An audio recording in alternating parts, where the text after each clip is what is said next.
This is Judy Sleed, that plays the thing. Today I have a wonderful guest, a very distinguished gentleman who also is my neighbor, Anthony. How are you, Anthony? I'm as fit as a fiddle. I'm very happy to be here with you. Well, thank you. It took me a while It took me a long while before you said yes to my invitation. I'm not easily lassoed. That's true. And it's really very easy to be in my hot chair. That's my hot chair. So it is just interesting how we came to know each other. We are next door neighbors in Windmill Village in East Hampton. And I am there almost 20 years. And I remember when you first came, how long ago was that? I'd say about 7 years ago. That long already, yes. In the beginning, you didn't stay there all the time, but now you are there 24/7. Well, I arrived at the summertime, and so the summers I would always visit my niece and nephew who live in Amagansett. So I spent most of my time there in the summertime during the day. But now you got to like where you live, so you're there all the time because we have so much fun. Everybody is so nice and pleasant. That's true. They come to the community room. They contribute food when we eat there. And of course, conversation. Everyone has different opinions. We have conversation when the music is not too loud or the TV is not too loud. Well, now when on Wednesday nights I play opera, I bring my DVDs, and we have this rather gigantic television set. Yes. Which we got from the Nutrition Center. Michelle from the Nutrition Center was able to procure that. It was the old TV from their movie room. They had it replaced with the new technology, flat LEDs. This is the old technology, rear projection is what we have. Well, it looks new. It's also like a flat TV. It looks like it, but it's not. But it's quite. I love it. It is huge. How many inches would you say? It's 6 feet. It's yeah. So when I play live at the Met, you see the Metropolitan Opera with the fountain going and everything, and very impressive. And of course, the stage at the Met is quite large, and you need a large TV set. And so we have a large TV set, and it becomes very palatable to play that. Yes, you play all your operas there. That's why they call you the opera guy. Opera guy or the opera man. Everybody knows you. Because how many operas do you have? At least 100, maybe 200, surely. Wow. Are there that many operas, or you just have even from certain operas but from different locations? Well, I have all the popular ones. 100 popular? Popular. I know, but are there? I didn't know there's so many operas existed. Carmen, Traviata, Trovatore. Those are very popular operas. Yeah, but 100. I have over 100, way over 100. And they all different? And they're all different. Wow. Some I have duplication. If I want the different artists, like I have, let's see, what do I have? I have Tosca, for example, Tosca. I have it with the leading man as Pavarotti in one. And then I have Domingo, a separate opera with Domingo, Placido Domingo. And the third one I have is with the late, great Salvatore Citra.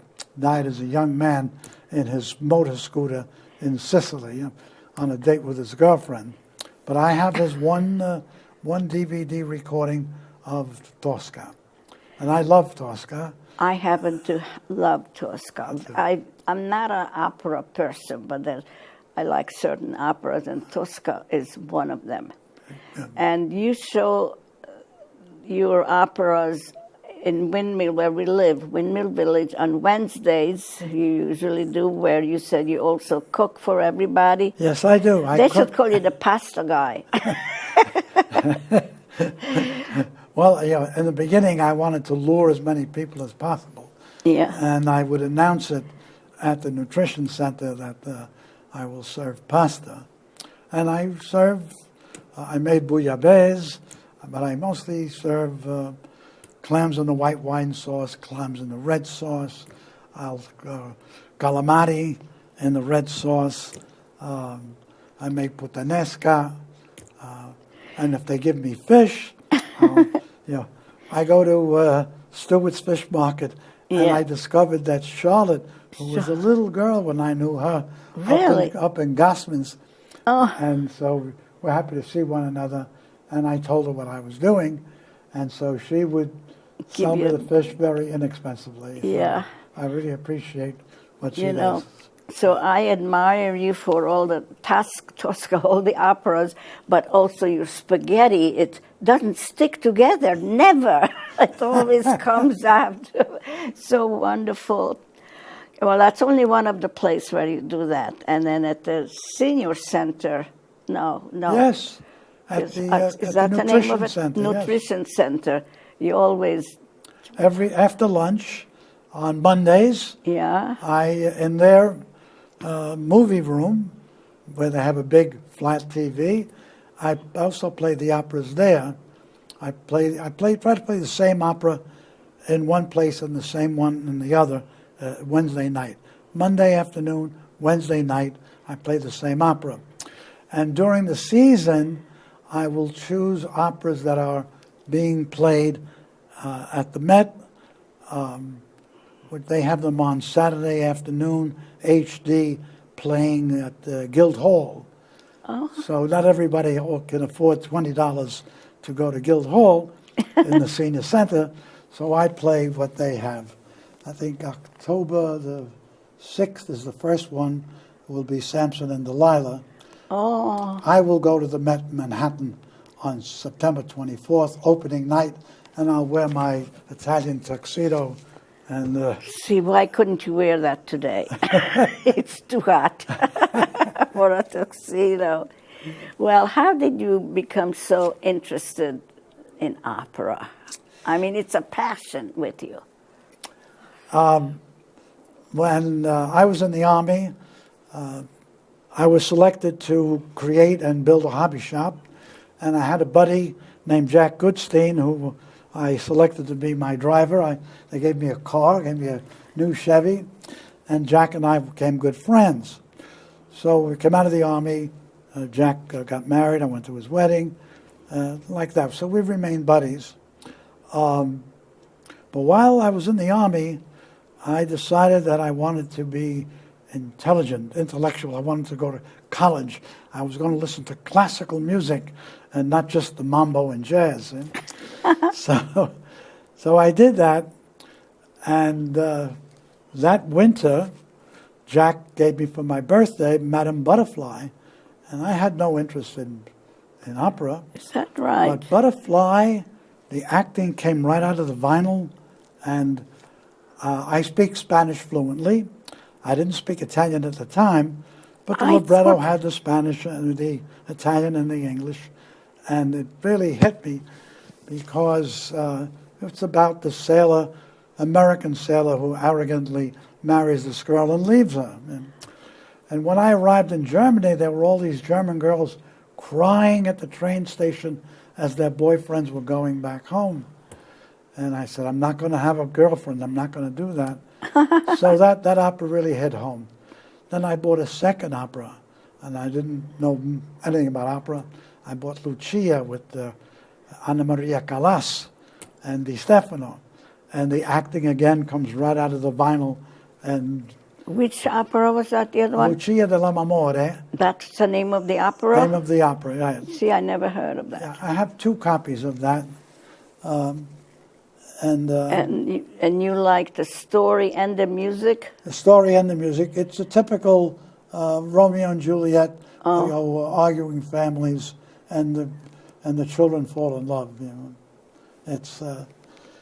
But the opera singing is coloratura, which is many innovations in the upper range, very colorful.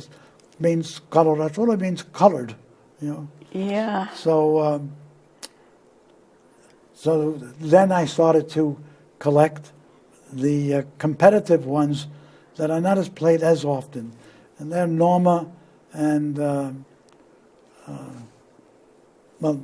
there's Norma as the main rival, and so I buy Norma, and Norma I will play that one too.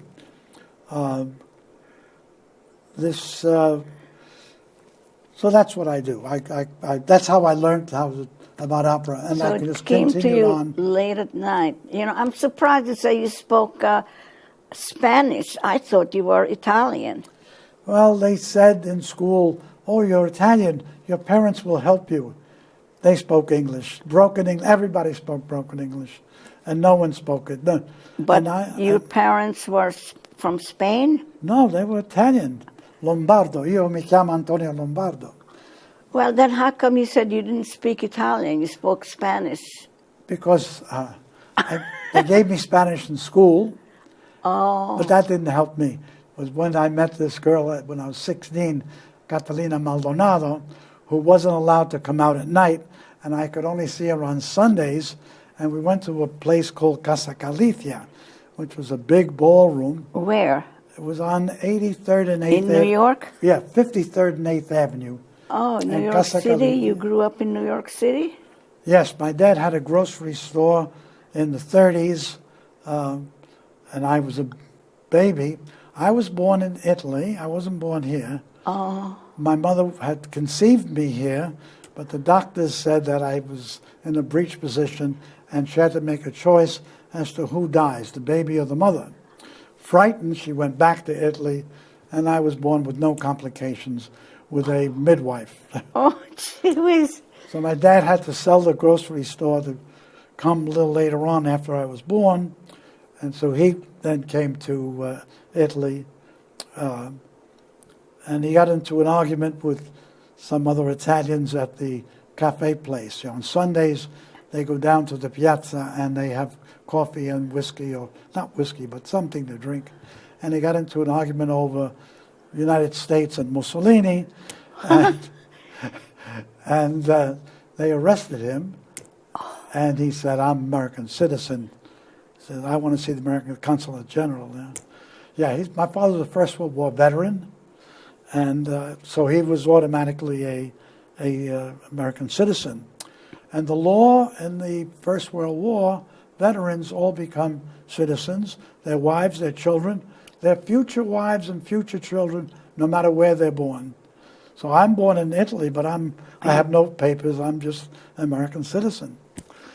So anyway, so we all went back to America, and then my father opened a grocery store. Oh. And then until the war came. World War II. World War II. My father marched my brother and I into William Shea's office, Shea Stadium in New York. Oh. And he advised my brother to go to radio school and electrician school, and he wouldn't be drafted right away. But when he finished the schools, then he should join the Army now and join the Signal Corps. So he was in a pretty good position all during the war. And they landed him in Africa under Patton. And then they landed in Sicily. And he got a bicycle and pedaled to my father's farm and all the relatives that were in Sicily. Agrigento. I was born in Agrigento. And then, so that's how I learned how to speak Spanish, was from Catalina Maldonado at the Casa Galicia. They all spoke Spanish. So saturation exposure, then I got an A in Spanish. I finally passed Spanish. And so then in Germany, I learned to speak German. And eventually I succumbed to a girlfriend. And you finally learned to speak English. No, that's a strange story. So now I spoke German and I spoke Spanish, and there was expressions I knew in Italian that I would use in my themes. Because now I was 27 by the time I got of 7 years between high school and I went to NYU. And he said, write 500 words, anything you want, you're past it. And so I wrote something, and the following week he said, write another one, and handed us back the papers. I got a D, red all over the paper. So then the following week I got a C minus, red all over the paper. So I said, Professor Bogart, maybe I should go back to high school and take grammar.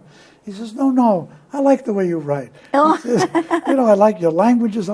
He says, you know what you do? He said, write your whole theme, then go back to the first sentence and change the words till they sound right in your ear. I thought he was nuts, but I got an A. Oh, you did that. An A student. Because you don't have an accent. I'm American. I came here, I was 15 months old. Yeah, well, and then you learned a different language. And we lived across the street from the grammar school. I went to kindergarten across the street, and I went to grammar school. I went all through, and all my friends were English-speaking friends. Nobody had an accent, even though their parents might have had a Greek accent or a Turkish or whatever it was, Irish. So when you first, when you came out of the army, what did you do? You were in a business? No, I went back to get my old job. I thought I could get my old job. I worked as a tool attendant for Curtiss-Wright aircraft, and I worked in a tool crib where I could do my homework. And so now they put me in the master crib where there was no place to hide. But I had a friend who worked in the Diamond Vault. There's a special little brick building, and I used to go in there and hide and do my homework until the shadow came over me. It was the white-collar boss. Oh, my God. And he sat down and he said, how'd you do that example? Do it again. Oh. So I did it again for him. He said, you want to work for me? Oh. Doing what? He said, be the statistician. Can you make a graph? I said, sure. So now I had a parking spot. I came in with a suit and a white tie, and the parking spot is right in front. I didn't have to worry. It was great working for Curtis. So what would you say? What was your title at this time when you got this job? I was the departmental statistician. Statistician. Yes, they even gave me a reward because with my statistics, I was able to solve a problem with the harmonics.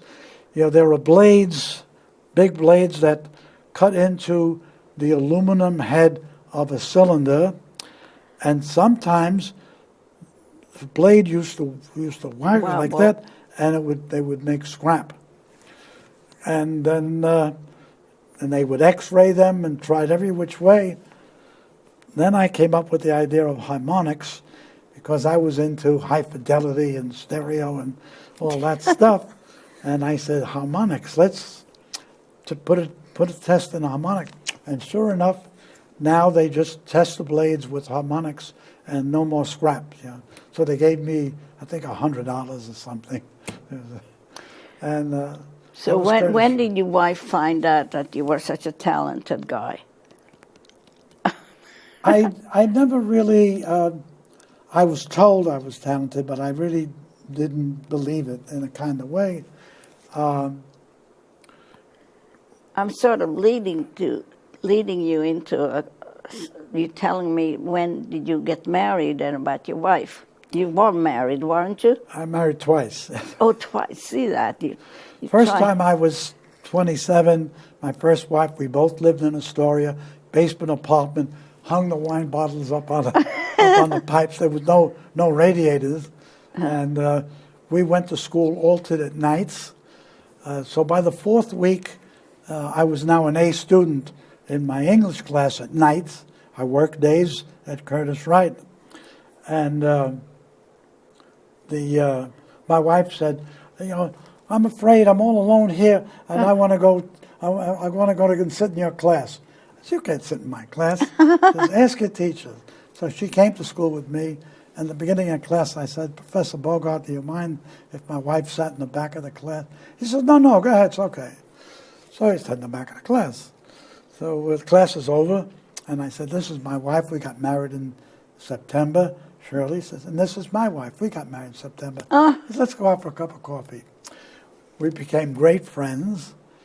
He was a jazz lover, and he turned out to be, he had terrible eyesight. He had very thick glasses, so he was 4F. So he was able to stay behind and get a college degree and become a professor. We were the same age. He was a young man, but he was brilliant. To tell me, just change the words and become an A student, that was something. Because in math, I was always very good in math. And, so how long were you married to your first wife? Only a year and a half, not quite 2 years. Yeah. That's a sad story. It seemed that long story short was that a friend of mine who was married with 2 children met her girlfriend. And long story short, they were carrying on with an affair. And they were harassing me to tell my friend to leave his wife to go marry her girlfriend. And we were fighting back and forth, and finally she left. My wife left me, and which broke me up terribly. I had some similar situation. Did you really? We're not going to talk about me. Oh, no? And then when did you meet? How long after that you met your 10 years for the second wife. You met your second wife 10 years later, after that? Yes. I fell in love with a girl before her, which I really tried to marry, but she was a WASP, and her parents said, if you marry this Italian, you will be disinherited. She was a very, very wealthy girl from Illinois, and so for 3 years, she would sleep in my apartment, then go home in the morning, get dressed, and go to work. Then when she started buying dogs and cats in my apartment is when we broke up. So then after 3 years is when I went to a dance. And men, we're stupid. We just look at the legs and we look at the face, And so I danced with the prettiest girl in the place. And so I asked her, first question, you love the opera? And she said, my whole family goes to the opera. Oh, my gosh. Good. Are you educated? I have 2 master's degrees. Oh, wow. Speak any languages? I won the Italian medal and the Spanish medal. I said, all right, so give me your phone number. She starts spelling her name. That's a name. She said, well, I want you to know that I'm of Italian extraction and you're Jewish, aren't you? And so I wanted, if you had that preference, you know that I'm not Jewish. I said, and if I were? She said, no, it's okay. It's only if you had that. So anyway, that's how you know a lot of Jewish words.